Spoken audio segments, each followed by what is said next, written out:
हमारे एक्सपर्ट्स हमारे साथ जुड़े हैं, तो आइए उनकी भी राय लेते हैं। हमारे साथ एसबीआई म्यूचुअल फंड के सीईओ नवनीत मुनोत, हीरानंदानी ग्रुप के चेयरमैन निरंजन हीरानंदानी, कोटक सिक्योरिटीज के Shrikant Chauhan, blue ocean capital advisors के सीईओ निपुण मेहता, साथ ही अमर उजाला के group executive editor M K. Venu, हमारे सारे एक्सपर्ट्स जुड़े हैं। इस वक्त नवनीत, आपके साथ हम शुरुआत करना चाहेंगे। जिस तरह से बुलिश रिपोर्ट्स आ रही हैं, एक री रेटिंग की बात कही जा रही है, आज की तेजी के बाद जो लोग निकलने की सोच रहे हैं और 300 point Nifty, 800 point Sensex correct हो गया, ये गलती तो नहीं कर रहे कहीं?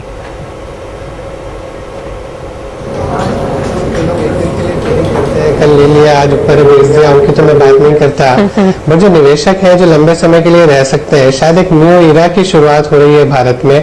जैसे मैं कहूँगा 1947 में कहा था tourist with destiny Nehru ji ने, आई थिंक वैसा एक ट्रिस्ट विद डेस्टिनी हमारी एक नई जनरेशन के लिए। तो शायद मेरे ख्याल में लोगों को वेट करना चाहिए। वैसे भी जो यहाँ के निवेशक है उन्होंने तो पैसा लगाया नहीं है, सब विदेशी निवेशकों का ही पैसा आया पिछले 5 वर्षों में। आई थिंक एक अपॉर्चुनिटी है। अब तो क्लियर मैंडेट आने के बाद जो भी उनका विजन है, जो भी उनकी एग्जीक्यूशन एबिलिटी लोगों ने देखी है, अगले कई वर्षों में भारत की जो ट्रू पोटेंशियल है, हम कहाँ 4.5% पे ग्रो कर रहे हैं और 8% का इन्फ्लेशन है, वो नंबर्स उल्टे भी हो सकते हैं बिल्कुल अगले कई वर्षों में, जहां पर ग्रोथ सब्सटेंशियली हायर हो और इन्फ्लेशन नीचे आ जाए। और वही एक अच्छा वातावरण होता है, शेयर मार्केट हो, बॉन्ड मार्केट हो, समय पैसा बनाने का। तो मेरे को लग रहा है जैसे जो स्लोगन था, अच्छे दिन आने वाले हैं, और निवेशकों को जिन्होंने पहले लगा दिया है, जो लोग फॉर्चुनेट थे, उनको वेट करना चाहिए। और जिन्होंने भी ये रैली मिस कर दी है पिछले 6-8 महीने में, साल भर में, उनके लिए अभी भी मौका है कि अगर थोड़ा लंबे समय का अगर पेशेंस रखें तो काफी अच्छा रिटर्न मार्केट से बन सकता है, जिस तरह से हम लोग इकोनॉमी के बारे में सोच रहे हैं जी। और यहाँ पर बीजेपी की यहाँ पर एक थंपिंग विन उभर कर जरूर आई है, उन्होंने एक अच्छा खासा बहुमत हासिल किया है, लेकिन कांग्रेस को एकदम पछाड़ दिया है। कांग्रेस के लिए एक क्राइंग शेम है ये परफॉर्मेंस 2014 के इन लोकसभा चुनावों में। इसके बाद आप देखिए कांग्रेस के जो सभी चीफ मिनिस्टर्स हैं, मुख्यमंत्री है सभी राज्यों के, वो इस्तीफा देने की पेशकश कर रहे हैं। इस पर एक अपडेट भी लेकर आएंगे, ये फिलहाल पॉलिटिकल डेवलपमेंट्स। लेकिन नंबर एक बात ये जरूर कहनी चाहिए कि शायद कांग्रेस की स्ट्रेटेजी अब यह है कि हर कोई जिम्मेदारी ले लेगा इस हार की, राहुल गांधी के अलावा। कोई एक आदमी पर पॉइंट नहीं करना चाहते, भले ही उसे इन्होंने सामने रखा हो कैंपेन लीडर के तौर पर, लेकिन जब मामला खराब होता है शायद टीम ही इसका ब्लेम लेना चाहती है। वो एक पॉजिटिव के तौर पर डेफिनेटली रहेगा प्रदीप की कोई ब्लेम गेम यहां पर नहीं आ रहा है, लेकिन देखना यही होगा कि चूक कहां पर हुई है और साथ ही साथ कांग्रेस की यहां से आगे की क्या स्ट्रैटेजी रहेगी। लेकिन मोस्ट इंपॉर्टेंटली आप पॉजिटिव्स को देखें, यहां पर एक अच्छा खासा बहुमत निकल कर आया है, मार्केट ने इसका जश्न मनाया। हमारे साथ हमारे जानकार भी है श्रीकांत, पहले टेक्निकल चेक में आपसे लेना चाहूंगी। 7500 तक पहुंचा निफ्टी, 7214 के आसपास। क्या मौका है इस गिरावट पर खरीदारी करने का, या फिर आप कुछ और टाइम देना चाहेंगे? सोमवार को तसल्ली से ओवर द वीकेंड होमवर्क कर रहे हैं और फिर खरीदारी के लिए उतरे?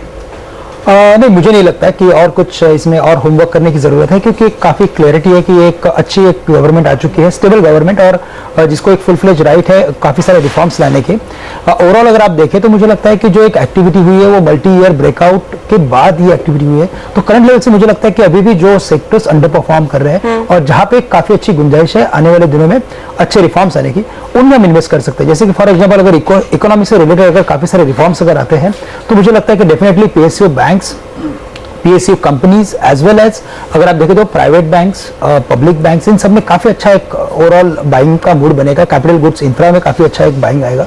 तो मुझे लगता है करंट लेवल से ही बाइंग करना चालू कर देना चाहिए, क्योंकि अभी भी आप देखोगे तो PSU बैंक का जो इंडेक्स है या PSU सेक्टर का जो इंडेक्स है वो 2008 के हाई से अभी भी 50% नीचे ट्रेड कर रहा है। तो इनमें काफी बड़ी कुछ लोग ये कह रहे हैं कि इस समय आप बाजार में देखिए तो कुछ शेयर ऐसे हैं जो सेंसेक्स के 50,000 के लेवल पर ट्रेड करने लगे, और कुछ ऐसे भी हैं जो सेंसेक्स के 10,000 के लेवल पर अभी तक ट्रेड कर रहे हैं। तो उन शेयर्स को पहचानना पड़ेगा। लेकिन अभी हम जो बात कर रहे थे हर्षदा की, सारे मुख्यमंत्री जिम्मेदारी ले रहे हैं। हमारे साथ कांग्रेस के प्रवक्ता जयवीर शेरगिल जोड़ रहे हैं। जयवीर, आप क्या कहेंगे, ये जिम्मेदारी लेने की दौड़ में सभी लोग आगे हैं, क्या राहुल जी भी सामने आएंगे और वो इन सभी लोगों को शील्ड करेंगे, या सभी लोग मिल करके कहीं राहुल गांधी को का बचाव कर रहे हैं, ऐसा लगता है?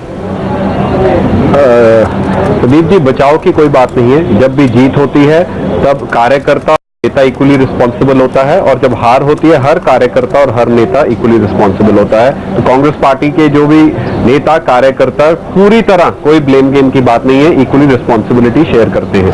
तो कोई ब्लेम गेम का मत सोचिए, हम सब सोचेंगे कि क्या कारण है। मुझे लगता है कहीं ना कहीं अगर मैं इनिशियल एनालिसिस देखूं तो कहीं ना कहीं जो हमारा एक कम्युनिकेशन फेलियर रहा है, जो अपनी अचीवमेंट्स को शोकेस करने के लिए और जनता तक पहुंचाने के लिए, तो उस पर हमें सोचना पड़ेगा। और एक जब भी डिफीट या लॉस होता है उसकी एक खासियत होती है, वो आपको एहसास दिलाता है कि आपके प्लान्स फुल प्रूफ नहीं थे, आपको अपने प्लान्स को दोबारा रीबिल्ड करना है और लक्ष्य की तरफ चलना है। तो एक सीख है और एक संदेश भी है पब्लिक से, उस पर बैठ के सोचना है, समझना है, काम करना है। बिल्कुल शुक्रिया आपका जयवीर। और हीरानंदानी साहब आपके पास संभालना चाहेंगे, क्योंकि अगर आप देखें किसी एक सेक्टर को अगर अच्छा खासा फायदा हुआ, यहाँ हमारे साथ जो मार्केट के एक्सपर्ट है वो भी इसको मानेंगे कि लोगों ने शेयर में पैसे नहीं लगाए पिछले 5 सालों में, लेकिन प्रॉपर्टी में खूब लगाए। तो कम से कम आपका एक सेक्टर ऐसा है जिसको यूपीए के परफॉर्मेंस से खुश होना चाहिए। जरूर खुश होना ही चाहिए, क्योंकि जो लास्ट यूपीए एनडीए की सरकार थी, उन्होंने जो हाउसिंग रिफॉर्म्स किए थे, जैसे अर्बन लैंड सीलिंग स्क्रैप किया था, हाउसिंग लोन्स के इंटरेस्ट रेट 17% थे, वो 10.5% पर आ गए। आप देखिए तो जो 7.5 पे आ गए थे अगर मुझे ठीक से याद है। 7.5 तक आए थे, बट इमीडिएटली 1 साल के अंदर उन्होंने ये परिवर्तन लाया था। प्रायोरिटाइजेशन ऑफ होम लोन्स है। और मैं आपको एक दाखला दिखाना चाहता हूं, कहना चाहता हूं, कॉर्पोरेट लोन, सपोज एक कोई कॉर्पोरेट कंपनी हो जो स्टेट बैंक के पास जाती है और वो लोन मांगती है, तो उनको 13%, 14% पर लोन मिलती है। लेकिन उनका प्यून जो जाता है उनको 10.5% पर स्टेट बैंक से लोन मिलता है। तो ये परिवर्तन लास्ट एनडीए सरकार ने लाई थी और वो प्रायोरिटाइजेशन ऑफ होम लोन्स पर ये किया था। उसके बाद में जो टैक्सेस वगैरह वगैरह आई है और जो इनडिसीजन पोजीशन आया है, उसके हिसाब से हाउसिंग क्षेत्र को आगे प्रगति मिली नहीं और उसका cascading effect is GDP has come down. तो मेरे अंदाज से इसको रोल्स आप रिवर्स करें, इंफ्रास्ट्रक्चर और हाउसिंग में इसको रिवर्स कर दे and you bring it back to the old position where in home sector, housing sector will move down the triangle. जैसे एविएशन में लो कॉस्ट एयरलाइंस आ गए और आज लो कॉस्ट एयरलाइन ज्यादा प्रगति कर रहे हैं इंस्टेड ऑफ रेगुलर एयरलाइंस, वैसे ही हाउसिंग क्षेत्र में वो ये लाना चाहते हैं। और जो टारगेट उन्होंने उनकी जो मैनिफेस्टो में दी है, it is on those lines. So I am having great expectations of what the future will be. वो टारगेट्स अचीवेबल है मिस्टर हीरानंदानी, आपको लगता है? कब तक वो अचीव कर पाएंगे? जो आप उन्होंने जो साइकिल की बात कर रहे हैं, how soon should we be expecting it? My belief is that by July, when the Finance Act comes in, we are going to see a major change in the housing sector, number one. Number two, the policies have to percolate by expectations. If I know this is going to happen, people will invest into that sector. For example, SEZs. Thousands of crores came to SEZ. You said it's going to be tax-free for 10 years. You withdrew the taxes and brought MAT and you brought dividend distribution tax.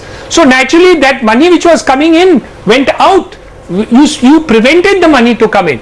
But if you have straight policies clarifying this issue and walk the talk of what you have talked, you are going to see the difference within 6 months of what we are doing. 6 महीने में आप अंतर देखेंगे और ये क्षेत्र आपको बाकी के जो स्टॉक मार्केट के पोजीशंस है, whether it is cement, whether it is steel, but most important of all, I think will be power.